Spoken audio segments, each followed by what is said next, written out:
اعوذ باللہ من الشیطان الرجیم بسم اللہ الرحمن الرحیم السلام علیکم ورحمۃ اللہ وبرکاتہ۔ میں امید کرتا ہوں آپ خیر و عافیت کے ساتھ ہوں گے۔ اللہ آپ کو خیر و عافیت کے ساتھ رکھے۔ آج کی حدیث مبارکہ، کیا اپنے گھر والوں پر، بیوی بچوں پر خرچ کرنے کا بھی ثواب ملتا ہے؟ میرے مصطفیٰ جان رحمت علیہ الصلاۃ والسلام نے ارشاد فرمایا کہ جب آدمی ثواب کی نیت سے اپنے اہل و عیال پر خرچ کرے پس وہ بھی اس کے لیے صدقہ ہے، یعنی جب وہ اپنے گھر والوں پر خرچ کرتا ہے تو اللہ اسے صدقے کا ثواب عطا فرماتا ہے۔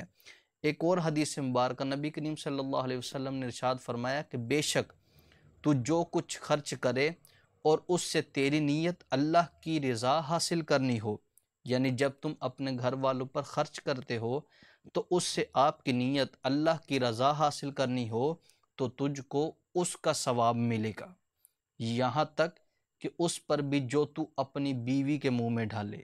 یعنی اگر آپ بیوی پر، بچوں پر خرچ کرتے ہیں تو اللہ آپ کو صدقے کا ثواب عطا فرماتا ہے۔ اللہ رب العزت عمل کی توفیق عطا فرمائے۔